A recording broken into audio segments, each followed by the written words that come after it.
मैं एक गहरा कुआं हूं इस जमीन पर, बेशुमार लड़के लड़कियों के लिए कि उनकी प्यास बुझाता रहूं। उसकी बेपनाह रहमत उसी तरह जर्रे जर्रे पर बरसती है जैसे कुआं सबकी प्यास बुझाता है। इतनी सी कहानी है मेरी, ज़ैनुल आबदीन और आशी अम्मा के बेटे की कहानी। उस लड़के की कहानी जो अखबारें बेचकर अपने भाई की मदद करता था। उस शागिर्द की कहानी जिसकी परवरिश शिव सुब्रमण्य अय्यर और अय्यादुराई सोलोमन ने की। उस विद्यार्थी की कहानी जिसे पंडले मास्टर ने तालीम दी, MG मेनन और प्रोफेसर साराभाई ने इंजीनियर की पहचान दी, जो नाकामियों और मुश्किलों में पलकर साइंसदान बना। और उस रहनुमा की कहानी जिसके साथ चलने वाले बेशुमार काबिल और हुनरमंद लोगों की टीम थी।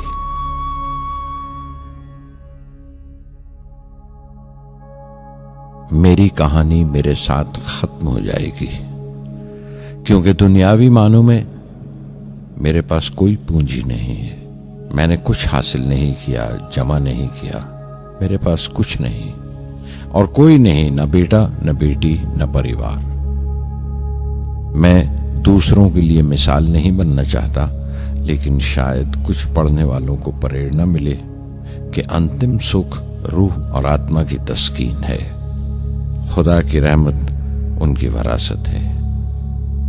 मेरे परदादा अबुल, मेरे दादा फकीर और मेरे वालिद ज़ैनुल आबदीन का खानदानी सिलसिला अब्दुल कलाम पर खत्म हो जाएगा, लेकिन खुदा की रहमत कभी खत्म नहीं होगी, क्योंकि वो अमर है, लाफानी है।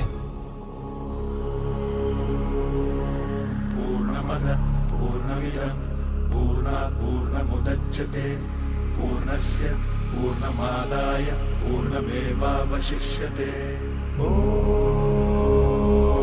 पूर्णमदः पूर्णमिदं पूर्णात् पूर्णमुदच्यते पूर्णस्य पूर्णमादाय पूर्णमेवावशिष्यते। पूर्णमदः पूर्णमिदं पूर्णात् पूर्णमुदच्यते पूर्णस्य पूर्णमादाय पूर्णमेवावशिष्यते। पूर्णमदः पूर्णमिदं पूर्णात् पूर्णमुदच्यते पूर्णस्य पूर्णमादाय पूर्णमेवावशिष्यते।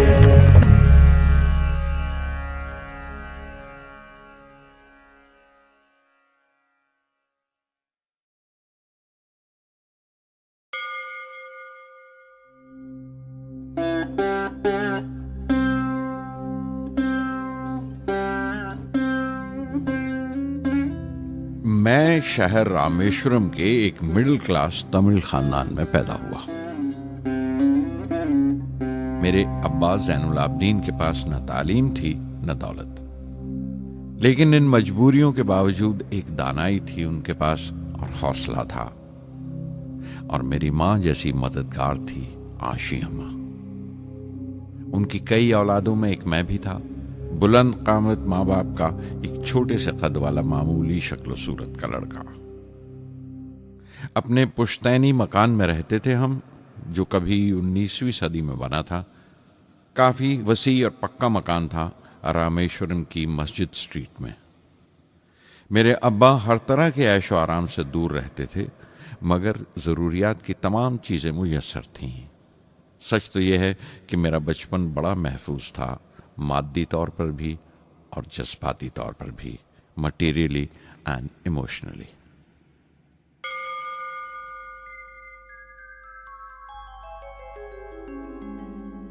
रामेश्वरम का मशहूर शिव मंदिर हमारे घर से सिर्फ 10 मिनट की दूरी पर था। हमारे इलाके में ज्यादा आबादी मुसलमानों की थी, फिर भी काफी हिंदू घराने थे जो बड़े इत्तेफाक से पड़ोस में रहते थे। हमारे इलाके में एक बड़ी पुरानी मस्जिद थी, जहां मेरे अब्बा मुझे हर शाम नमाज पढ़ने के लिए ले जाया करते थे।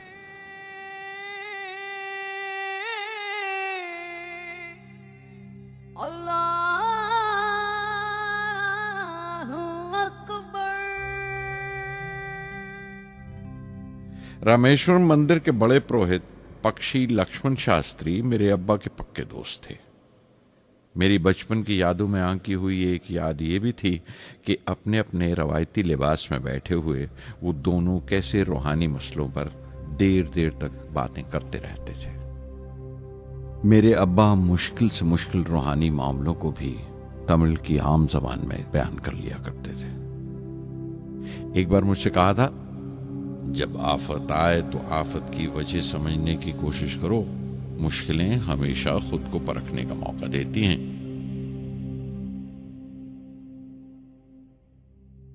मैंने हमेशा अपनी साइंस और टेक्नोलॉजी में अब्बा के असूलों पर चलने की कोशिश की है। मैं इस बात पर यकीन रखता हूं कि हमसे ऊपर भी एक आला ताकत है, एक महान शक्ति है जो हमें मुसीबत, मायूसी और नाकामियों से निकालकर सच्चाई के मुकाम तक पहुंचाती है। मैं करीब 6 बरस का था जब अब्बा ने एक लकड़ी की कश्ती बनाने का फैसला किया, जिसमें वो यात्रियों को रामेश्वरम से धनुषकोडी का दौरा करा सकें, ले जाएं और वापस ले आएं। वो समंदर के साहिल पर लकड़ियां बिछाकर कश्ती का काम किया करते थे। एक और हमारे रिश्तेदार के साथ, अहमद जलालुद्दीन। बाद में उनका निकाह मेरी आपा जोहरा के साथ हुआ। अहमद जलालुद्दीन हालांकि मुझसे 15 साल बड़े थे, फिर भी हमारी दोस्ती आपस में जम गई थी। हम दोनों हर शाम लंबी सैर को निकल जाया करते थे।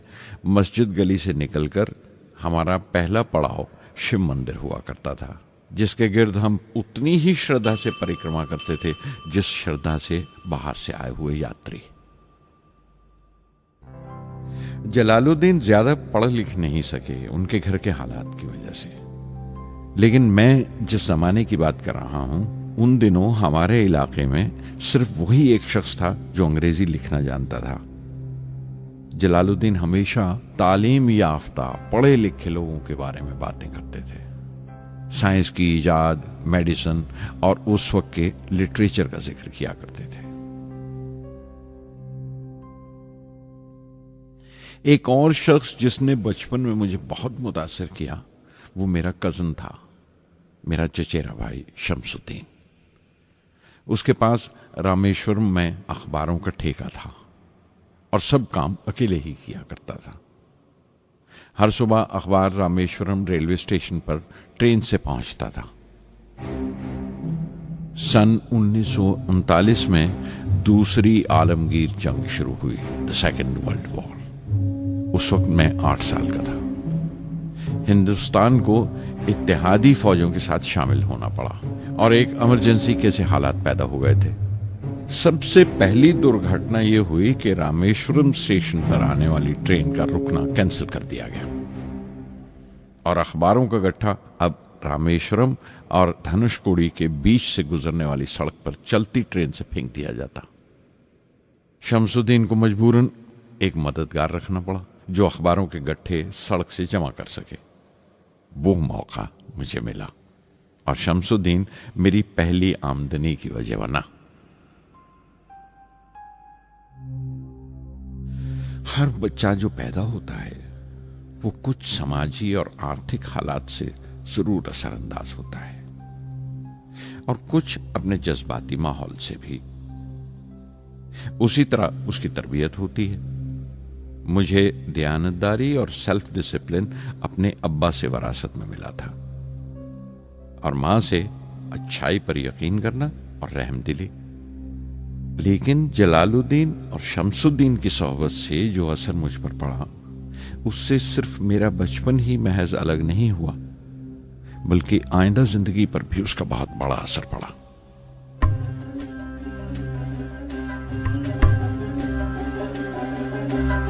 தந்தை மகற்கு ஆற்றும் நன்றி அபயத்து முந்தி இருப்பச்செயல் தந்தை மகற்கு ஆற்றும் நன்றி அபயத்து முந்தி இருப்பச்செயல் இருப்பச்செயல் மகன் தந்தைக்கு ஆற்றும் உதவி இவன் தந்தை என்னோற்றான் கொள்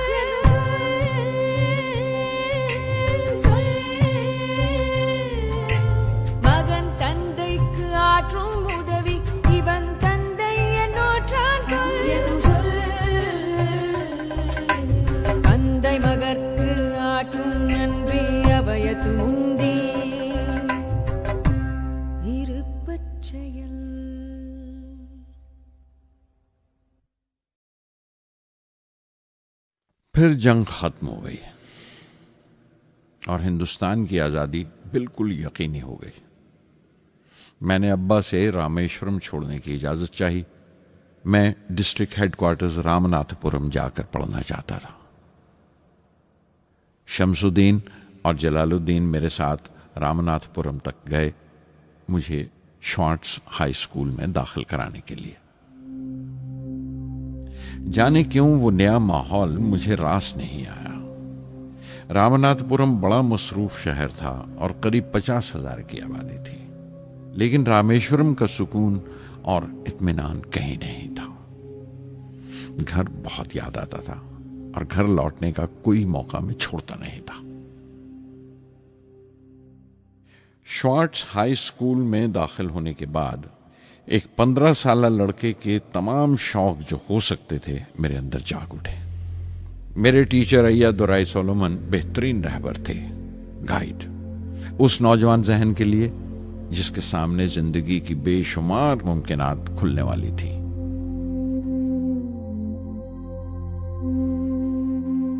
रामनाथपुरम के उस अरसा क़याम में उनसे मेरा रिश्ता उस्ताद शागिर्द या गुरु शिष्य से भी आगे निकल गया। अय्यादुराई कहा करते थे, जिंदगी कामयाब होने और नतीजे हासिल करने के लिए 3 ताकतों पर काबू पाना बहुत जरूरी है: ख्वाहिश, यकीन और उम्मीद। अय्यादुराई सोलोमन, जो बाद में रेवरेंड हो गए, कहा करते थे, इससे पहले कि मैं चाहूं कुछ हो जाए, ये जरूरी है कि मेरे अंदर उसकी पूरी शिद्दत से ख्वाहिश हो और यकीन हो कि वो होगा। मैं अपनी जिंदगी से अगर मिसाल दूं तो मुझे बचपन से ही आसमान के इसरार और परिंदों की परवाज हमेशा हैरान करती थी, फैसिनेट करती थी। समंदर में कूंजों और बगलों को ऊंची उड़ाने लगाते देखता था तो उड़ने को जी करता था। मैं एक सादा लोग गांव ही का लड़का तो था, लेकिन मुझे यकीन था कि एक दिन मैं जरूर उन कूंजों की तरह बुलंद उड़ाने लगाऊंगा, बुलंदी पर परवाज करूंगा। और हकीकत यह है कि रामेश्वरम से उड़ने वाला मैं पहला लड़का था।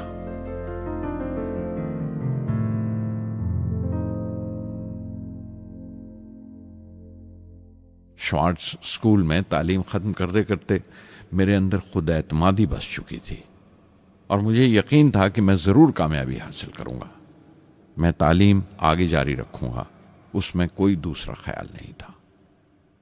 सन 1950 में मैं इंटरमीडिएट पढ़ने के लिए सेंट जोसेफ कॉलेज ट्रिची में दाखिल हो गया। जब बीएससी डिग्री के लिए मैंने सेंट जोसेफ कॉलेज में दाखिला लिया तो हायर एजुकेशन के माने सिर्फ इतने ही जानता था। ये नहीं जानता था कि हायर एजुकेशन के लिए कुछ और भी हो सकता है। न ये जानता था कि साइंस पढ़ के फ्यूचर के लिए और क्या मौके हासिल हो सकते हैं। बीएससी पास करने के बाद ही जान पाया कि फिजिक्स मेरा सब्जेक्ट नहीं था। अपने ख्वाब को पूरा करने के लिए मुझे इंजीनियरिंग में जाना चाहिए था। पता नहीं क्यों कुछ लोगों का ऐसा ख्याल है कि साइंस आदमी को खुदा से मुनकर कर देती है, लेकिन मेरे लिए तो साइंस एतमाद, विश्वास और रूहानी तस्कीन की वजह रही है। किसी तरह मैं MIT यानी मद्रास इंस्टीट्यूट ऑफ टेक्नोलॉजी के उम्मीदवारों की लिस्ट में तो आ गया, लेकिन उसका दाखला बहुत महंगा था। कम से कम 1,000 रुपए की जरूरत थी और मेरे अब्बा के पास इतने रुपए नहीं थे। उस वक्त मेरी अक्का, मेरी आपा जोहरा ने अपने सोने के कड़े और चेन बेचकर मेरी फीस का इंतजाम किया। मुझ पर उसकी उम्मीद और यकीन देखकर मैं पसीज गया।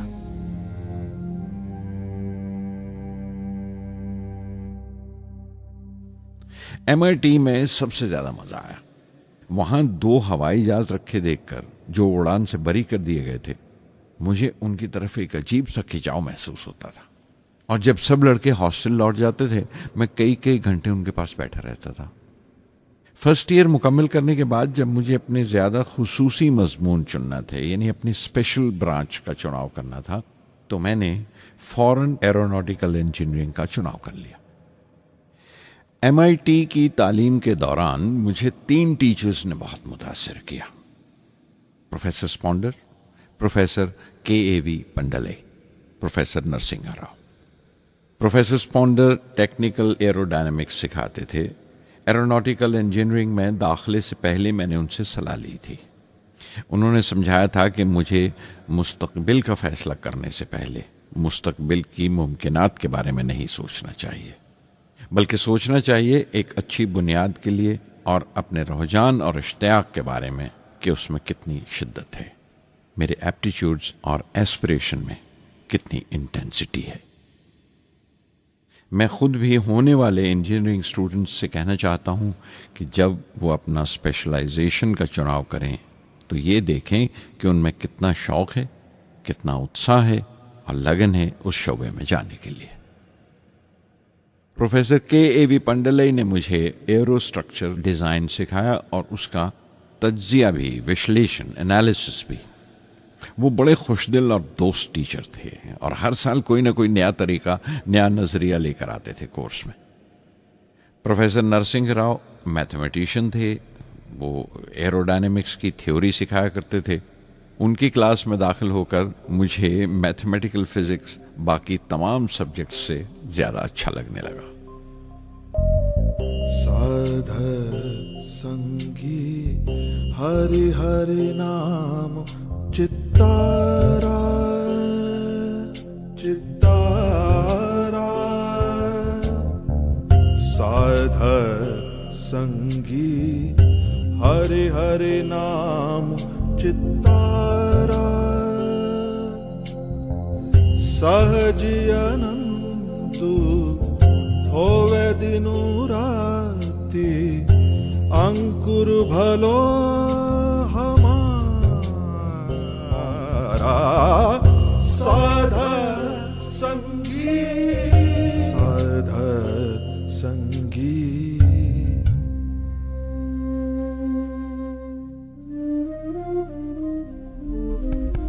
गुरुपुरा भेडियो बड़ भागी, गुरुपुरा भेडियो बड़ भागी, जाको अंतु न परवारा, अंतु न परवारा, नानक सरनी गही स्वामी की, पुनः पुनः नमस्कार, साध संगी साध संगी।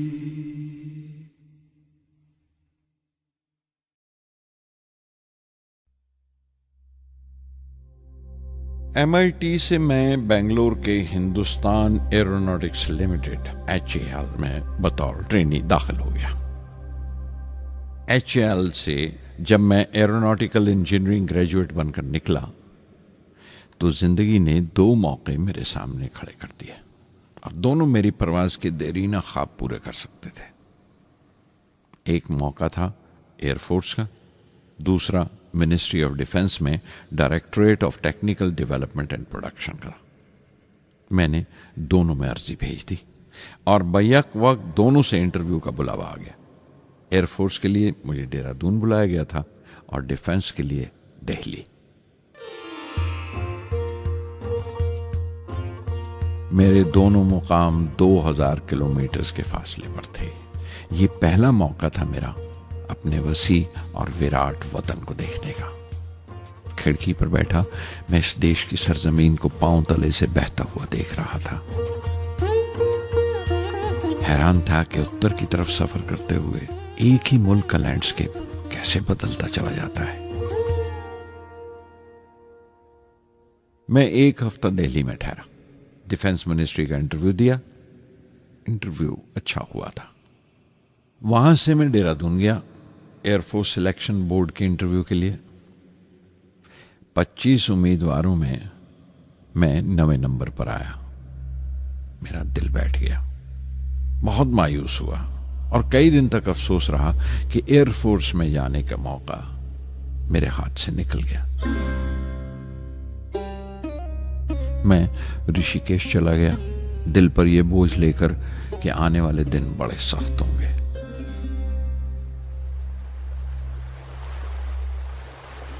गंगा में स्नान किया और फिर चलता हुआ पास की पहाड़ी पर शिवानंद आश्रम तक पहुंच गया। स्वामी शिवानंद से भेंट हुई। देखने में बिल्कुल गौतम बुद्ध लगते थे, सफेद दूधिया धोती और पांव में लकड़ी की खड़ाऊ। उनकी बच्चों सी मासूम मुस्कान और सादा दिली देखकर बहुत प्रभावित हुआ मैंने बताया उन्हें कैसे मैं इंडियन एयरफोर्स में भर्ती होने से रह गया और मेरी कितनी शदीद ख्वाहिश थी आसमानों में उड़ने की, परवास करने की। वो मुस्कुरा दिए और बोले, ख्वाहिश अगर दिलो जान से निकली हो, वो पवित्र हो और उसमें शिद्दत हो, तो उसमें कमाल की एक इलेक्ट्रोमैग्नेटिक एनर्जी होती है, एक बरकी मकनातीसी ताकत होती है। दिमाग जब सोता है तो वो एनर्जी रात की खामोशी में बाहर निकल जाती है और सुबह कायनात ब्रह्मांड से सितारों की गति रफ्तार को अपने साथ समेटकर दिमाग में लौट आती है। इसीलिए जो सोचा है उसकी सृष्टि अवश्य है, वो तख्लीक होगा। तुम विश्वास करो इस अजली बंधन पर, इस वचन पर कि सूरज फिर लौटेगा, बाहर फिर से आएगी। मैं दिल्ली लौट आया, डिफेंस से अपना इंटरव्यू का नतीजा दरियाफ्त किया। जवाब में मुझे अपॉइंटमेंट लेटर थमा दिया गया और अगले दिन से सीनियर साइंटिफिक असिस्टेंट मुकर्रर कर दिया गया 250 रुपए की माहाना तनख्वाह पर। 3 साल गुजर गए। उन्हीं दिनों बेंगलोर में एरोनॉटिकल डेवलपमेंट एस्टेब्लिशमेंट ADE का एक नया महकमा खुला और मुझे वहां पोस्ट कर दिया गया। बेंगलोर कानपुर से बिल्कुल मुख्तलिफ शहर था। मैं अपने डायरेक्टोरेट की पोस्टिंग का पहला साल वहां गुजार चुका था। दरअसल हमारे देश में ये एक अजीब तरीका है, एक अजीब सा ढंग है अपने लोगों को हद दर्जा तक निचोड़ लेने का, जो हमारे लोगों को इंतहा पसंद बना देता है।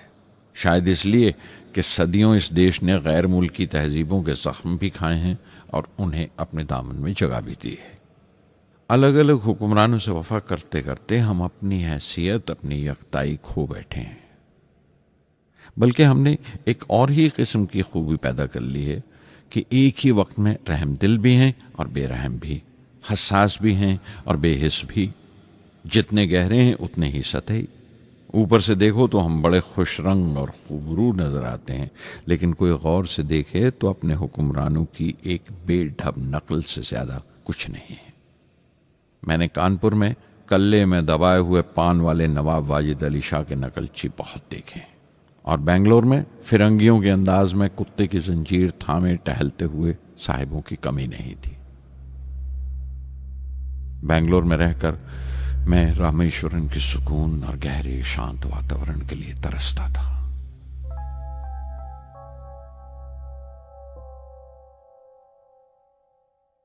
पहले साल तो ADE में कोई ज्यादा काम नहीं था। एक प्रोजेक्ट टीम बनाई थी कि 3 सालों में एक स्वदेशी हॉवरक्राफ्ट तैयार करें और वो वक्त से पहले तैयार हो गया। नंदी उसका नाम रखा गया, शिव की सवारी के आधार पर। उसका डिजाइन हमारी उम्मीद से ज्यादा अच्छा था, लेकिन मैं सख्त मायूस हुआ जब आपसी कंट्रोवर्सीज की बिना पर सारा प्रोजेक्ट बालाए ताक रख दिया गया, बंद कर दिया गया। Professor MGK Menon, Tata institute of fundamental research के डायरेक्टर, एक रोज अचानक ही हमारी जांच पड़ताल को आ पहुंचे। नंदी का जिक्र निकला। मुझसे पूछताछ करते हुए उन्होंने ख्वाहिश जाहिर की एक 10 मिनट की उड़ान के लिए। उसके 1 हफ्ता बाद की बात है, मुझे इनकुस्पार से बुलावा आ गया, the Indian committee for space research. मैं मुंबई चला गया रॉकेट इंजीनियर की पोस्ट के लिए इंटरव्यू देने। मेरा इंटरव्यू लेने वाले डॉक्टर विक्रम साराभाई और प्रोफेसर MGK मेनन के अलावा मिस्टर सराफ थे, जो उस वक्त एटॉमिक एनर्जी कमीशन के डिप्यूटी सेक्रेटरी के ओहदे पर थे। डॉक्टर साराभाई की गर्मजोशी ने पहली ही मुलाकात में मेरा दिल मोह लिया। अगले ही दिन मुझे खबर मिल गई कि मैं चुन लिया गया। मुझे इनकोस्पार में रॉकेट इंजीनियर की हैसियत से शामिल कर लिया गया था। सन 1962 के देरीना हिस्से में कहीं इनकोस्पार ने थुम्बा में इक्वेटोरियल रॉकेट लॉन्चिंग स्टेशन बनाने का फैसला किया। थुम्बा केरला में त्रिवेंद्रम से परे एक दूर दराज के ऊंगते से गांव का नाम है। हिंदुस्तान में यह मॉडर्न रॉकेट बेस्ड रिसर्च की एक दबी सी इब्तदा थी, हल्की सी शुरुआत। उसके फौरन बाद ही मुझे 6 माह के लिए अमेरिका भेज दिया गया, नासा में रॉकेट लॉन्चिंग की ट्रेनिंग के लिए। जाने से पहले मैं थोड़ा सा वक्त निकालकर रामेश्वरम गया। मेरे अब्बा मेरी इस कामयाबी के लिए बहुत खुश हुए और मुझे उसी मस्जिद में ले जाकर शुक्राने की नमाज अदा की।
NASA Langley research centre Virginia में मैंने अपने काम की शुरुआत की। बाद में Goddard space flight centre Maryland चला गया। मैं अपना इंप्रेशंस अमेरिकन्स के बारे में बेंजामिन फ्रैंकलिन के इस जुमले से बयान कर सकता हूं, जिन बातों से तकलीफ होती है उनसे तालीम भी मिलती है। हिंदुस्तानी तंजीमों में, यहां की ऑर्गेनाइजेशंस में एक बड़ी मुश्किल है। जो ऊपर हैं वो बड़े मगरूर हैं। अपने से छोटों की, जूनियर्स और सबऑर्डिनेट्स की राय लेना अपनी हतक समझते हैं।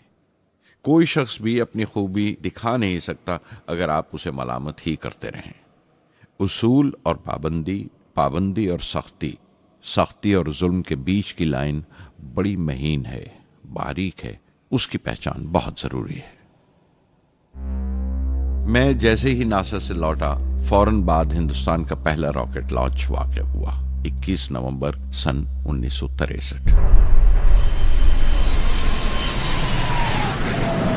वो साउंडिंग रॉकेट था, नाम नाइकी अपाचे। नाइकी अपाचे की कामयाबी के बाद प्रोफेसर साराभाई ने अपनी आरज़ू, अपने ख्वाब का इजहार किया। एक Indian satellite launch vehicle ISLV का सपना। हिंदुस्तानी रॉकेट का ख्वाब 20वीं सदी में एक तरह से 18वीं सदी का ख्वाब भी कहला सकता है, जो टीपू सुल्तान ने देखा था। टीपू सुल्तान की फौज में 27 ब्रिगेड थे जो खुशून कहलाते थे, और हर एक ब्रिगेड में एक दस्ता था रॉकेटमैन का जो साथ रहा करता था और जुर्क्स कहलाता था। जब टीपू सुल्तान मारा गया तो अंग्रेजों ने 700 रॉकेट्स और 900 रॉकेट के सब सिस्टम्स बरामद किए 1799 में तिरुकन्नाहल्ली की जंग के बाद। वो रॉकेट्स विलियम कॉन्गरीव ने इंग्लैंड भिजवा दिए जांच पड़ताल के लिए, उसकी तकनीक समझने के लिए, जिसे आज की साइंसी जबान में हम रिवर्स इंजीनियरिंग कहते हैं। टीपू सुल्तान की मौत के साथ उस ख्वाब की भी मौत हो गई, कम से कम 150 साल के लिए। पंडित जवाहरलाल नेहरू की बदौलत वो रॉकेटरी का ख्वाब एक बार फिर हिंदुस्तान में जिंदा हुआ। प्रोफेसर साराभाई ने उस ख्वाब को हकीकत बनाने की जिम्मेदारी अपने सर ले ली। बहुत से तंग नजर लोगों को एतराज था इस बात पर कि इस मुल्क में जहां लोगों को 2 वक्त की रोटी नसीब नहीं होती, वहां इन स्पेस उड़ानों को, इन खलाई तहरीकों को क्यों तरजीह दी जा रही है। लेकिन प्रधानमंत्री पंडित नेहरू और प्रोफेसर साराभाई के नजरिए में किसी किस्म का मुबालगा नहीं था। उनके नजरिए बिल्कुल साफ थे कि अगर दुनिया के मुल्कों में और दुनिया के मसलों में कोई हिस्सा लेना है, शिरकत करनी है, हिंदुस्तान को कोई हैसियत हासिल करनी है, तो साइंस और टेक्नोलॉजी की तरक्की और खुद मुख्तारी, सेल्फ रिलायंस अशद जरूरी है। और उनका मकसद ताकत का मुजाहिरा हरगिज नहीं था। सहज पके सुमीठा होए। थुम्बा में 2 रॉकेट सहज पके मगर कामयाब हुए, एक रोहिणी, दूसरा मेनका। अगला साल लगा ही था जब प्रोफेसर साराभाई ने मुझे दिल्ली बुला भेजा। एक मीटिंग थी और मीटिंग में ग्रुप कैप्टन वीएस नारायणन से मेरा तारुफ कराया गया, जो एयर हेडक्वार्टर्स से थे। प्रोफेसर साराभाई ने रेटो तैयार करने का इरादा जाहिर किया, rocket assisted take off system, एक मिलिट्री एयरक्राफ्ट जो रॉकेट की मदद से उड़ाया जा सके बड़ी छोटी सी जगह में। शाम तक यह खबर भी आम हो गई कि हिंदुस्तान एक खुद साख्ता मिलिट्री एयरक्राफ्ट तैयार कर रहा है और मैं उस प्रोजेक्ट का मुख्तार हूं, जिम्मेदार हूं। मैं कई तरह के जज्बात से भर गया, खुश भी था, शुक्रगुजार भी, खुशकिस्मत भी, और एक एहसास हुआ तकमील का, फुलफिलमेंट का। 19वीं सदी के एक शायर की ये सत्रें बहुत याद आई। हर दिन के लिए तैयार रहो, हर दिन को एक तरह ही मिलो। जब ओखली हो बर्दाश्त करो, जब दस्ता हो तो वार करो। रेटो पे काम करते हुए 2 अहम वाकयात हुए। पहला तो यह था कि अपने देश में पहली बार स्पेस रिसर्च का 10 साला प्रोग्राम तैयार हुआ, जिसके ऑथर थे प्रोफेसर साराभाई। मेरे लिए वो एक ऐसा रूमानी मैनिफेस्टो था जैसे स्पेस से इश्क करने वाले किसी शायर की रूमानी नज्म हो, जैसे कोई अपने देश के आसमान से इश्क करने लगा हो। और दूसरा वाकया मिनिस्ट्री ऑफ डिफेंस में मिसाइल पैनल का तैयार होना। नारायणन और मैं, हम दोनों उस पैनल के मेंबर थे। उस वक्त तक भविष्य की आने वाली SLV सैटेलाइट लॉन्च व्हीकल का नाक नक्शा भी तैयार हो चुका था। प्रोफेसर साराभाई अपने देरीना ख्वाब को ताबीर देने के लिए कुछ और साथियों का चुनाव कर चुके थे। मैं खुद को खुशकिस्मत समझता हूं कि मुझे उस प्रोजेक्ट का लीडर चुना गया। उस पर प्रोफेसर साराभाई ने मुझे एक और जिम्मेदारी भी सौंपी कि लॉन्च की 4थी स्टेज मैं ही डिजाइन करूं। यह मामूल था, मेरा आदत थी कि हर मिसाइल पैनल की मीटिंग के बाद मैं जाकर प्रोफेसर साराभाई को पूरी तफसील, पूरी रिपोर्ट देता था। दिल्ली में ऐसी ही एक मीटिंग के बाद 23 दिसंबर 1971 को मैं त्रिवेंद्रम लौट रहा था और उस दिन प्रोफेसर साराभाई थुम्बा में SLV का मुआयना करने गए हुए थे। दिल्ली एयरपोर्ट के लाउंज से मैंने उन्हें फोन किया, पैनल मीटिंग की तफसील बताई। प्रोफेसर साराभाई ने मुझे कहा कि मैं त्रिवेंद्रम एयरपोर्ट पर उनका इंतजार करूं। मैं जब त्रिवेंद्रम पहुंचा तो फिजा में एक मातम बिछा हुआ था। मुझे खबर दी गई कि प्रोफेसर साराभाई नहीं रहे। चंद घंटे पहले दिल का दौरा पड़ने से उनका इंतकाल हो गया। मैं थर्रा के रह गया। चंद घंटे पहले ही तो मैंने उनसे बात की थी। मेरे लिए वो बहुत बड़ा सदमा था। प्रोफेसर साराभाई मेरी नजर में इंडियन साइंस के राष्ट्रपिता हैं, जैसे राष्ट्र के पिता महात्मा गांधी हैं। उन्होंने अपनी टीम से रहनुमा पैदा किए और खुद अपने अमल से उनके लिए मिसाल साबित हुए।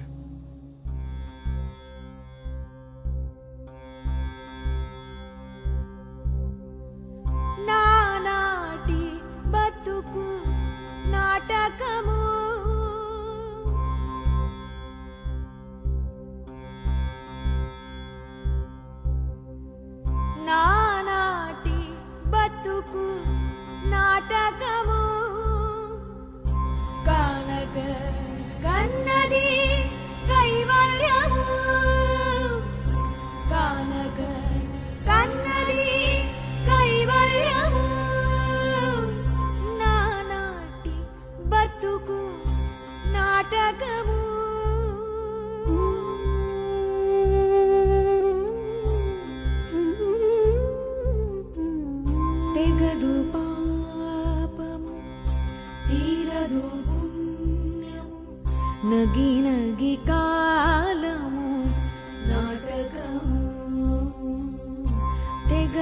పాపము తీరదు పుణ్యము నగి నగి కాలము నాటకము యగువన శ్రీ వెంకటేశ్వరుడేలికే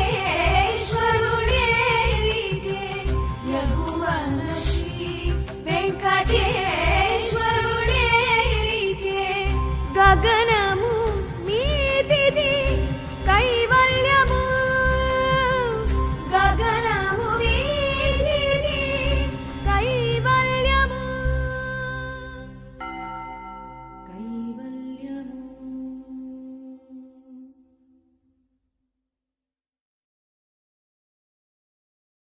कुछ अरसा प्रोफेसर एमजी के मेनन ने स्पेस रिसर्च का काम संभाला। बिलाखिर प्रोफेसर सतीश धवन को Indian Space Research Organisation ISRO की जिम्मेदारी सौंप दी गई। तुम्बा का पूरा कॉम्प्लेक्स एक बड़े पैमाने पर स्पेस सेंटर बना दिया गया और Vikram Sarabhai space centre VSSC का नाम दिया गया। जिसने वो सेंटर कायम किया था उसी के नाम से उस जगह की श्रद्धांजलि पेश की गई। मशहूर मेटलर्जिस्ट डॉक्टर ब्रह्म प्रकाश VSSC के पहले डायरेक्टर मुकर्रर हुए। कोई भी शख्स अपनी जिम्मेवारी में तभी कामयाब हो सकता है अगर वो बारसूख हो, मोतबर हो और अपने फैसलों के लिए उसे सही हद तक आजादी हो। शायद निजी जिंदगी में भी तसल्ली का यही एक रास्ता है। आजादी और जिम्मेवारी एक साथ हो तभी वो तस्कीन और खुशी का बायस हो सकती है। और जाती आजादी हासिल करने के लिए मैं 2 रास्ते तजवीज कर सकता था जो मैंने इख्तियार किए। पहला तो ये कि अपनी तालीम और तरबियत को बढ़ावा दो। इल्म, नॉलेज बड़ा कारामद हथियार है, बहुत काम आता है। इल्म जितना ज्यादा होगा उतनी ज्यादा आजादी के हकदार होगे। इल्म वो पूंजी है जो कोई छीन नहीं सकता। टीम की रहनुमाई तभी मुमकिन है अगर आपकी जानकारी मुकम्मल हो, अप टू डेट हो। कामयाब रहनुमा बनने के लिए जरूरी है कि दिन का काम जब खत्म हो आप पिछले काम का जायजा लें, अगले दिन के काम की तैयारी करें। दूसरा तरीका यह है कि अपने काम को अपना फख्र समझें, गर्व समझें और जरूरी है कि अपने अंदर की शक्ति की सही जानकारी हो। जो करो उस पर यकीन रखो या जिस पर यकीन हो वही करो, वरना दूसरों के ईमान का शिकार बनते रहोगे। SLV प्रोजेक्ट के पहले 3 सालों में साइंस के बहुत से नए नए इसरार खुले और आहिस्ता आहिस्ता साइंस और टेक्नोलॉजी का फर्क समझ आने लगा। रिसर्च और अमल, डेवलपमेंट का फासला पता चलने लगा। किसी भी ईजाद में गलतियां होना लाजमी है, लेकिन हर गलती कामयाबी की तरफ एक और कदम उठाती है, एक और सीढ़ी बन जाती है। किसी भी तख्लीक की तरह SLV-3 की तख्लीक भी कई दर्दनाक लम्हों से गुजरी। एक रोज जब मैं और मेरे तमाम साथी अपने कामों में पूरी तरह डूबे हुए थे, मेरे घर से एक मौत की इत्तला पहुंची। मेरे दोस्त और हमदर्द मेरे बहनोई जलालुद्दीन का इंतकाल हो गया था। कुछ देर के लिए तो मैं सुन्न होकर रह गया, मेरी आंखों में अंधेरा छा गया। थोड़ी देर बाद जब अपने चौगिरदे का एहसास हुआ तो महसूस किया जैसे मेरी हस्ती का एक हिस्सा मर गया था। रात की रात बसों में सफर करता हुआ अगली सुबह मैं रामेश्वरम पहुंचा। जोहरा को क्या तसल्ली देता और क्या सब्र देता अपनी भांजी महबूबा को जो रो रो कर हलकान हो रही थी। मेरी आंखों के सोते पहले ही सूख चुके थे। थुम्बा लौटकर बहुत दिनों तक सारा कामकाज, सारी मसरूफियत बेमानी लगने लगी। बहुत दिनों तक बहुत मलाल लगा, सब बेमानी लगता था। प्रोफेसर धवन देर देर तक हौसला देते थे, कहते SLV पर जैसे जैसे काम आगे बढ़ेगा मुझे सब्र महसूस होगा और ये मायूसी कम होते होते गुजर जाएगी। 1976 में मेरे अब्बा ज़ैनुल आबदीन 102 साल की उम्र में वहीं रामेश्वरम में इंतकाल फरमा गए। 15 पोते पोतियां छोड़कर गए थे पीछे और एक पड़पोता। दुनियावी तौर पर वो सिर्फ एक और बुजुर्ग की मौत थी।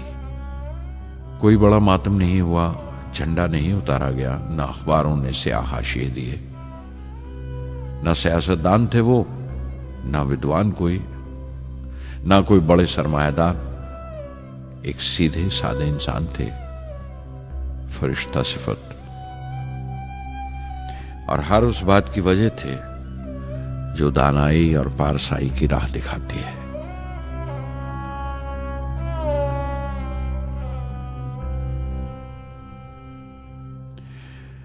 मैं बहुत देर तक अपनी मां के पास बैठा रहा, चुपचाप।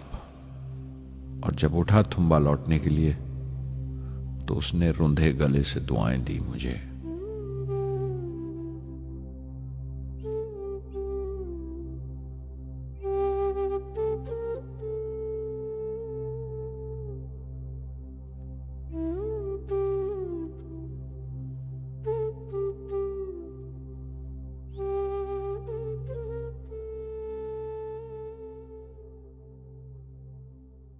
SLV-3 अपोजी रॉकेट जो फ्रांस से उड़ाई जाने वाली थी, अचानक कुछ मुश्किलों का शिकार हो गई। मुझे फौरन फ्रांस जाना पड़ा। मैं रवाना होने ही वाला था कि मेरी मां की मौत की खबर पहुंची। यके बाद दीगरे 3 मौतें हो गई मेरे घर में। उस वक्त मुझे अपने काम में पूरे ध्यान की जरूरत थी। 100% लगन से काम करने की ख्वाहिश किसी और लगन की गुंजाइश नहीं छोड़ती। मुकम्मल नीति और पूरी लगन से SLV-3 का ख्वाब 1979 के दरमियान में जाकर पूरा हुआ। हमने SLV-3 की परवाज का दिन 10 अगस्त 1979 तय किया था। 23 मीटर लंबा 4 स्टेजेस का ये रॉकेट 17 टन का वजन लेकर 7:58 पर बड़ी कजदाई से उड़ा और खला की तरफ रवाना हुआ।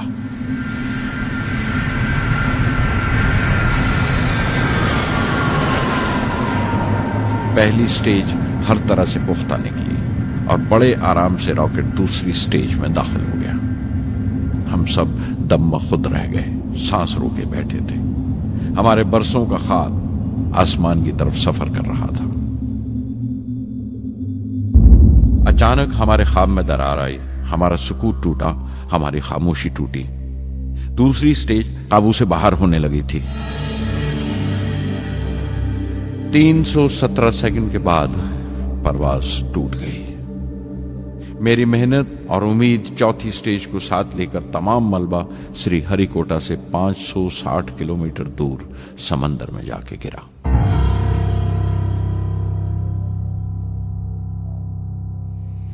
इस हादसे से हम सबको सख्त सदमा पहुंचा। मैं गम और गुस्से से भर गया, नुचड़ गया, बिल्कुल जिस्मानी तौर पर भी और जहनी तौर पर भी। मैं सीधा अपने कमरे में गया और बिस्तर में धंस गया।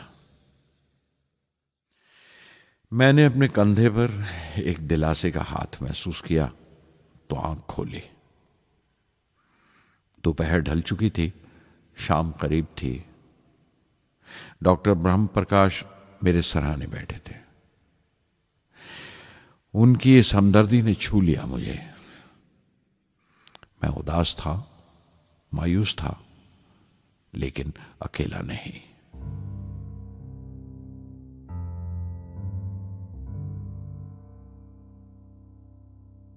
हर शख्स तकनीकी जमा तफरीक और बहस मुबासे के बाद मुतमईन हो चुका था, संतुष्ट हो चुका था, लेकिन मुझे इत्मीनान न आया और मुसलसल बेचैन रहा।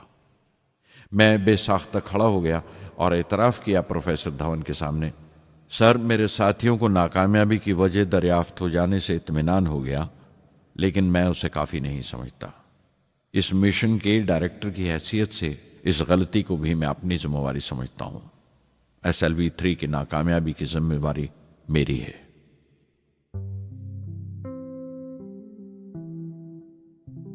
साइंस का काम कमाल दर्जा उत्साह भी देता है, खुशी भी और उतनी ही गहरी मायूसी भी।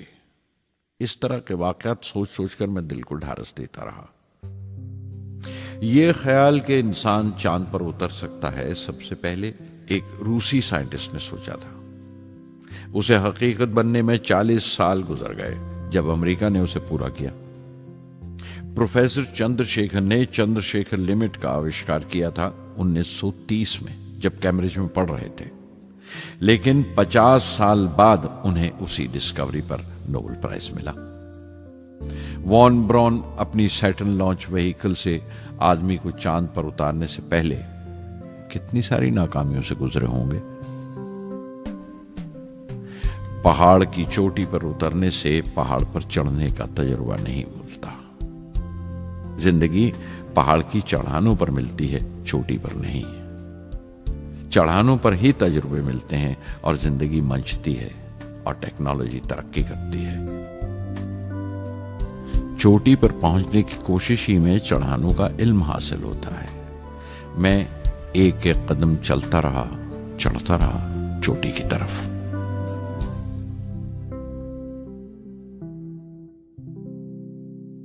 SLV-3 की उड़ान से 30 घंटा पहले 17 जुलाई 1980 के दिन अखबारों की सुर्खियां तरह तरह की राय और अंदाजों से भरी हुई थीं। ज्यादातर रिपोर्टर्स ने पहली SLV की उड़ान याद दिलाई थी कि किस तरह वो रॉकेट फेल हो गया था और उसका मलबा समंदर में जाकर गिरा था।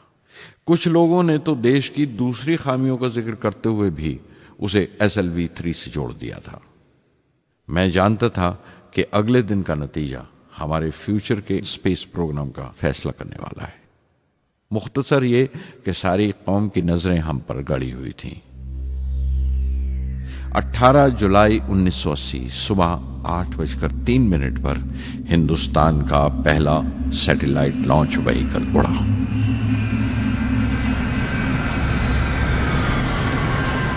मैंने रोहिणी सैटेलाइट का तमाम डेटा कंप्यूटर पर जांचा। अगले 2 मिनट के अंदर अंदर रोहिणी अंतरिक्ष में था। उस तमाम शोरगुल के बीच में मैंने अपनी जिंदगी के सबसे अहम अल्फाज अदा किए। मैं मिशन डायरेक्टर बोल रहा हूं, एक जरूरी खबर सुनने को तैयार रहो। चौथी स्टेज कामयाबी के साथ रोहिणी सैटेलाइट को लेकर अंतरिक्ष में दाखिल कर रही है। मैं ब्लॉक से बाहर आया तो मेरे साथियों ने मुझे कंधों पर उठा लिया और नारे लगाते हुए जुलूस निकाला। सारी कौम में एक जोश की लहर दौड़ गई। हिंदुस्तान उन चंद कौमों में शामिल हो गया था जिनके पास सैटेलाइट लॉन्च की काबिलियत थी। हमारी कौम का एक ख्वाब पूरा हुआ था और हमारे इतिहास का एक नया बाब खुला, एक नया चैप्टर। प्रधानमंत्री इंदिरा गांधी ने मुबारकबाद का तार भेजा और सबसे ज्यादा हिंदुस्तान के साइंसदान खुश थे कि ये पूरी कोशिश स्वदेशी थी, हमारी अपनी थी। मैं कुछ मिले जुले जज्बात से गुजर रहा था। मैं खुश था कि पिछली 2 दहाइयों से जिस कोशिश में था बिलाखिर उसमें कामयाब हुआ। लेकिन उदास था जिन लोगों की बदौलत में यहां पहुंचा था वो लोग मेरे साथ नहीं थे। मेरे अब्बा, मेरे बहनोई जलालुद्दीन और प्रोफेसर साराभाई। SLV-3 की कामयाबी के महीने भर के अंदर ही प्रोफेसर धवन का फोन आया एक दिन और दिल्ली बुलाया प्रधानमंत्री से मिलने के लिए। मेरी एक छोटी सी उलझन थी कपड़ों को लेकर। हमेशा से बड़े आमियाना से कपड़े पहनता हूं और पांव में चप्पल या स्लीपर कह लो। प्रधानमंत्री को मिलने जैसा वो लिबास नहीं था, मेरे लिए नहीं, उनके एहतराम के लिए। सुना तो प्रोफेसर धवन बोले, कपड़ों की फिक्र मत करो, तुमने जो शानदार कामयाबी पहन रखी है वो काफी है। रिपब्लिक डे 1981 मेरे लिए एक बड़ी खुशखबरी लेकर आया कि मुझे पद्म भूषण से नवाजा गया है। मैंने अपने कमरे को बिस्मिल्लाह खां की शहनाई से भर लिया। शहनाई की गूंज मुझे कहीं और ही ले गई। मैं रामेश्वरम पहुंच गया, मां के गले लगा। अब्बा ने मेरे बालों को उंगलियों से सहलाया और मेरा दोस्त, मेरा रफीक जलालुद्दीन मस्जिद गली में जमा हुए लोगों में मेरे इनाम का ऐलान कर रहा था। मेरी बहन जोहरा ने मीठा बनाया घर में। पक्षी लक्ष्मण शास्त्री ने मेरे माथे पर तिलक लगाया। फादर सोलोमन ने मेरे हाथ में सलीब देकर दुआ पढ़ी और प्रोफेसर सारा भाई को देखा। उनके चेहरे पर मुस्कुराहट थी, फख्र था। जो पौधा वो लगाकर गए थे अब पूरा पेड़ बन चुका था, जिसके फल हिंदुस्तान की आवाम तक पहुंच रहे थे।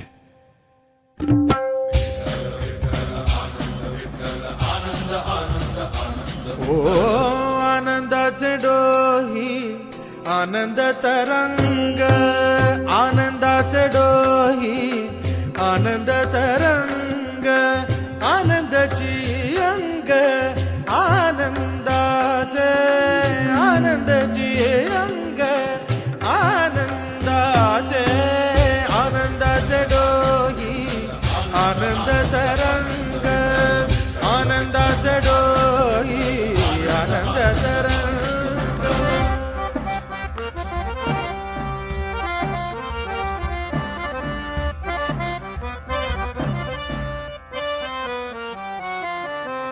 गर्भाचे आवडी मातेचा डोहळा, तेथीचा जीवळा तेथे प्रेंबे। गर्भाचे आवडी मातेचा डोहळा, तेथीचा जीवळा तेथे प्रेंबे। तुका म्हणे तैसा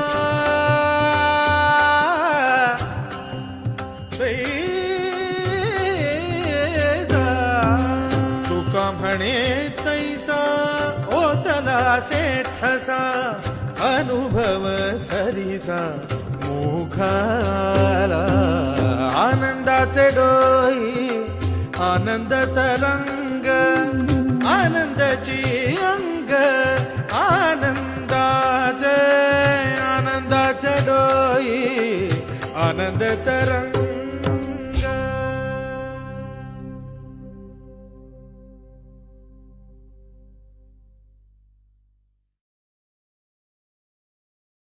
पहली जून 1982 मैंने defence research and development laboratory DRDL की जिम्मेवारी संभाल ली। उस वक्त के defence minister Shri R Venkataraman ने जब मशवरा दिया कि बजाय दर्जा बदर्जा मिसाइल तैयार करने के हमें मुकम्मल अपनी मिसाइल तैयार करने का प्रोग्राम बनाना चाहिए, तो हमें अपने कानों पर यकीन नहीं आया और देखते देखते ही वो प्रोजेक्ट एक मुकम्मल मिसाइल का प्रोग्राम बन गया, जिसके नतीजे आइंदा बहुत दूर तक पहुंचे। हर एक प्रोजेक्ट का नाम हिंदुस्तान की खुद मुख्तारी, सेल्फ रिलायंस का सबूत था। सरफेस टू सरफेस मिसाइल का नाम पृथ्वी रखा गया। टैक्टिकल कोर व्हीकल को त्रिशूल का नाम दिया गया। Surface to air defence system Akash कहलाया। एंटी टैंक मिसाइल प्रोजेक्ट को नाग के नाम से पुकारा गया और मेरे देरीना ख्वाब रेक्स को यानी re entry experiment launch vehicle को मैंने अग्नि का नाम दिया। मिसाइल टेक्नोलॉजी का हुनर दुनिया की कुछ चुनी हुई कौमों के पास ही था। वो बड़े ताज्जुब से हमारी तरफ देख रहे थे कि हम क्या करने जा रहे हैं और कैसे करेंगे। हम एक मीटिंग में बैठे हुए अपने मकसद को पूरा करने के लिए 1984 की निशानदेही कर रहे थे जब डॉक्टर ब्रह्म प्रकाश की मौत की खबर आई। मेरे लिए वो एक और सदमा था। पहली SLV की नाकामी के वक्त जिस तरह उन्होंने ढारस दी थी मुझे, वो याद करके मैं और ज्यादा गमगीन हो गया।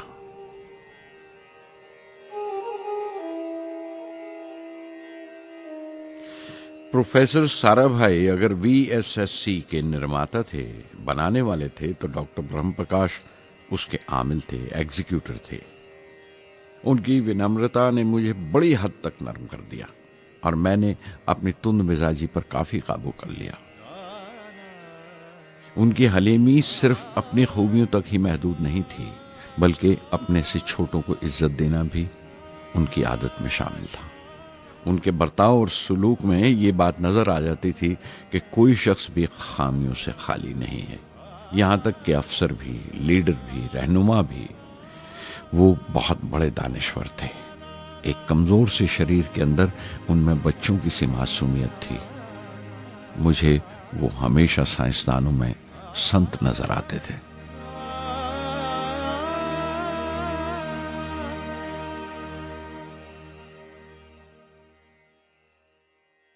पृथ्वी का काम अपनी तकमील को पहुंच रहा था जब हम 1988 में दाखिल हुए।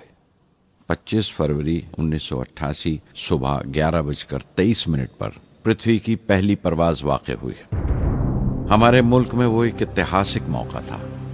पृथ्वी सिर्फ एक सरफेस टू सरफेस मिसाइल ही नहीं, बल्कि आइंदा आने वाली तमाम किस्म की मिसाइल का बुनियादी नक्शा भी था। फ्यूचर का मॉड्यूल था वो। पृथ्वी ने हमारे आस पड़ोस के मुल्कों को दहला दिया। मगरबी यानी वेस्टर्न मुल्कों को पहले तो हैरत हुई, फिर गुस्से का इजहार किया और पाबंदी लगा दी इंडिया के लिए कि वो ऐसी कोई चीज बाहर के मुल्कों से न खरीद सकें जो उनके मिसाइल प्रोग्राम में इस्तेमाल हो सकती हो या काम आ सकती हो। मिसाइल की इजाद में हिंदुस्तान की खुद मुख्तारी ने दुनिया के तमाम तरक्की याफ्ता मुल्कों को परेशान कर दिया। अग्नि की टीम में 500 से ज्यादा साइंसदान शामिल थे। अग्नि की परवाज 20 अप्रैल 1999 तय पाई थी। लॉन्च की तमाम तैयारियां मुकम्मल हो चुकी थीं और हिफाजत के लिए यह फैसला किया गया था कि लॉन्च के वक्त आसपास के तमाम गांव खाली करा दिए जाएं। अखबारात और दूसरी मीडिया ने इस बात को बहुत उछाला। 20 अप्रैल पहुंचते पहुंचते तमाम मुल्क की नजरें हम पर टिकी हुई थीं। दूसरे मुल्कों का दबाव बढ़ रहा था कि हम इस तजुर्बे को मुलतवी कर दें या खारिज कर दें, लेकिन सरकार मजबूत दीवार की तरह हमारे पीछे खड़ी रही और किसी तरह हमें पीछे नहीं हटने दिया। परवाज से सिर्फ 14 सेकंड्स पहले हमें कंप्यूटर ने रुकने का इशारा किया। किसी एक पुर्जे में कोई खामी थी, वो फौरन ठीक कर दी गई, लेकिन उसी वक्त डाउन रेंज स्टेशन ने रुकने का हुक्म दिया। चंद सेकंड्स में कई रुकावटें सामने आ गईं और परवाज मुलतवी कर दी गई। अखबारात ने आस्तीनें चढ़ा ली। हर बयान ने अपनी अपनी तरह की वजूहात निकाल ली। कार्टूनिस्ट सुधीर दार ने एक कार्टून शाया किया जिसमें एक खरीदार कुछ सामान दुकानदार को वापस करते हुए कह रहा था, अग्नि की तरह वो भी नहीं चली। एक कार्टून में दिखाया गया कि साइंसदान कह रहा है, सब ठीक था, स्विच बटन नहीं चला। हिंदुस्तान टाइम्स के कार्टून में एक नेता रिपोर्टर को समझा रहा है, डरने की कोई बात नहीं, ये बड़ी अमन पसंद अहिंसावाद की मिसाइल है, इससे कोई मरेगा नहीं। करीब 10 रोज दिन रात काम चला मिसाइल की दुरुस्ती पर और आखिरकार साइंसदानों ने एक नई तारीख तय की अग्नि की परवाज के लिए। मगर फिर वही हुआ। 10 सेकंड पहले कंप्यूटर ने रुकावट का इशारा किया। पता चला एक पुर्जा काम नहीं कर रहा है। परवाज फिर मुलतवी कर दी गई। ऐसी बात किसी भी साइंसी तजुर्बे में हो जाना आम बात है। गैर मुल्कों में भी बहुत बार होता है, लेकिन उम्मीद से भरी हुई कौम हमारी मुश्किलें समझने को तैयार नहीं थी। हिंदू अखबार में केशव का एक कार्टून छपा जिसमें एक देहाती कुछ नोट गिनते हुए कह रहा था, मिसाइल के वक्त गांव से हट जाने का मुआवजा मिला है। 2-4 बार और ये तजुर्बा मुलतवी हुआ तो मैं पक्का घर बनवा लूंगा। अमोल बटर वालों ने अपने होर्डिंग पर लिखा, अग्नि को ईंधन के लिए हमारे बटर की जरूरत है। अग्नि की मुरम्मत का काम जारी रहा। आखिरकार एक बार फिर 22 मई की तारीख अग्नि की परवाज के लिए तय पाई। उसकी पिछली रात doctor Arunachalam, general KN Singh और मैं डिफेंस मिनिस्टर KC पंत के साथ चहलकदमी कर रहे थे। पूरे चांद की रात थी, हाई टाइड का वक्त था और लहरें गरज गरज कर खुदा की अजमत का नाम ले रही थी। कल अग्नि की परवाज कामयाब होगी या नहीं, बार बार यही सवाल हमारे दिमाग में गूंज रहा था।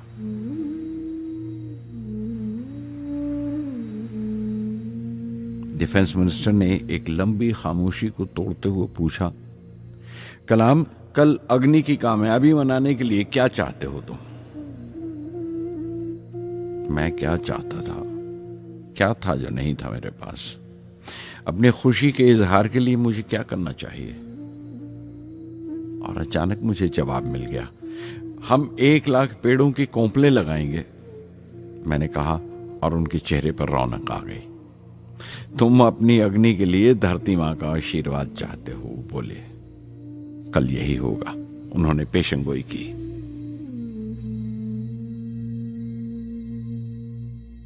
अगले दिन सुबह 7:10 पर अग्नि लॉन्च हुई। कदम कदम सही निकला। मिसाइल ने जैसे टेक्स्ट बुक याद कर ली हो, जैसे सबक याद कर लिया था। हर सवाल का सही जवाब मिल रहा था। लगता था एक लंबे खौफनाक ख्वाब के बाद एक खूबसूरत सुबह ने आंख खोली है। 5 साल की मुशक्कत के बाद हम इस लॉन्च पैड पर पहुंचे थे। इसके पीछे 5 लंबे सालों की नाकामयाबी, कोशिशें और इम्तिहान खड़े थे। इस कोशिश को रोक देने के लिए हिंदुस्तान ने हर तरह के दबाव बर्दाश्त किए थे, लेकिन हमने कर दिखाया जो करना था। मेरी जिंदगी का सबसे कीमती लम्हा था वो मुट्ठी भर सेकंड्स, 600 सेकंड की वो परवाज जिसने हमारी बरसों की थकान दूर कर दी, बरसों की मेहनत को कामयाबी का तिलक लगाया। उस रात मैंने अपनी डायरी में लिखा, अग्नि को इस नजर से मत देखो। ये सिर्फ ऊपर उठने का साधन नहीं है, न शक्ति की नुमाइश है। अग्नि एक लौ है जो हर हिंदुस्तानी के दिल में जल रही है। इसे मिसाइल मत समझो, ये कौम के माथे पर चमकता हुआ आग का सुनहरी तिलक है। स्वधर्मम् अपि चावेक्ष्य न विकम्पितुम् अर्हसि, धर्म्याद् युद्धश्रेयोऽन्य क्षत्रियस्य न विद्यते। स्वधर्मम् अपि चावेक्ष्य न विकम्पितुम् अर्हसि, धर्म्याद् युद्धश्रेयोऽन्य क्षत्रियस्य न विद्यते। अदच्चेत्त्वम् इमं धर्म्यं संग्रामं न करिष्यसि, तदा स्वधर्मं कीर्तिं च हित्वा पापम् अवाप्स्यसि, हित्वा पापम् अवाप्स्यसि।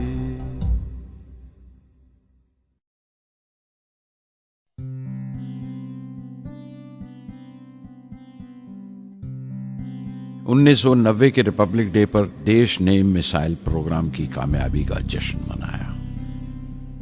मुझे पद्म विभूषण से नवाजा गया और डॉक्टर अरुणाचलम को भी। 10 साल पहले पद्म भूषण की यादें एक बार फिर हरी हो गईं। रहन सहन मेरा अब भी वैसा ही था जैसा तब था। 10 बाय 12 का एक कमरा किताबों से भरा हुआ और कुछ जरूरत का फर्नीचर जो किराए पर लिया था। फर्क इतना ही था कि तब यह कमरा त्रिवेंद्रम में था, अब हैदराबाद में। वेटर मेरा नाश्ता लेकर आया, इडली और छाछ, और आंखों में एक खामोश मुस्कुराहट, मुबारकबाद की। मैं अपने हमवतनों की इस नवाजिश से छलक गया।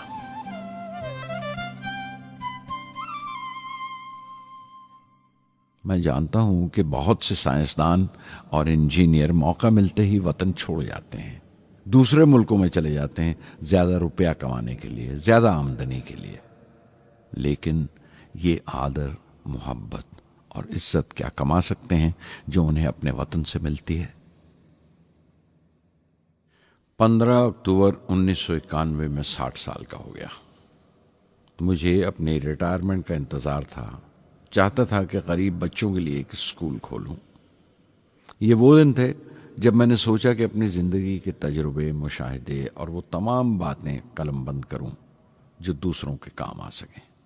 एक तरह से अपनी स्वाने उम्री लिखूं, अपनी जीवनी। मेरे ख्याल में मेरे वतन के नौजवानों को एक साफ नजरिए और दिशा की जरूरत है। तभी ये इरादा किया कि मैं उन तमाम लोगों का जिक्र करूं जिनकी बदौलत मैं ये बन सका जो मैं हूं। मकसद ये नहीं था कि मैं कुछ बड़े बड़े लोगों के नाम लूं, बल्कि ये कि कोई शख्स कितना भी छोटा क्यों ना हो, उसे हौसला नहीं छोड़ना चाहिए। मसले, मुश्किलें जिंदगी का हिस्सा हैं और तकलीफें कामयाबी की सच्चाइयां हैं। जैसा कहा है किसी ने, खुदा ने यह वादा नहीं किया कि आसमान हमेशा नीला ही रहेगा, जिंदगी भर फूलों से भरी राहें मिलेंगी। खुदा ने यह वादा नहीं किया कि सूरज है तो बादल नहीं होंगे, खुशी है तो गम नहीं, सुकून है तो दर्द नहीं होगा। मुझे ऐसा कोई गुरूर नहीं कि मेरी जिंदगी सबके लिए एक मिसाल बनेगी, मगर यह हो सकता है कि कोई मायूस बच्चा किसी गुमनाम सी जगह पर जो समाज के किसी माजूर हिस्से से ताल्लुक रखता हो, ये पढ़े और उसे चैन मिले, ये पढ़े और उसकी उम्मीद रोशन हो जाए। हो सकता है ये कुछ बच्चों को नाउमीदी से बाहर ले आए और जिसे वो मजबूरी समझते हैं वो मजबूरी ना लगे। उन्हें यकीन रहे कि वो जहां भी हैं खुदा उनके साथ है। काश हर हिंदुस्तानी के दिल में जलती हुई लौ को पर लग जाए और उस लौ की परवाज से सारा आसमान रोशन हो जाए।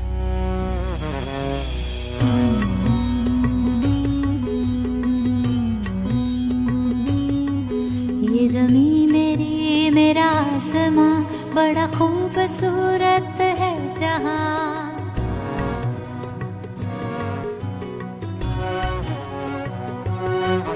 ये ज़मीं मेरी, मेरा आसमां, बड़ा खूबसूरत है जहां।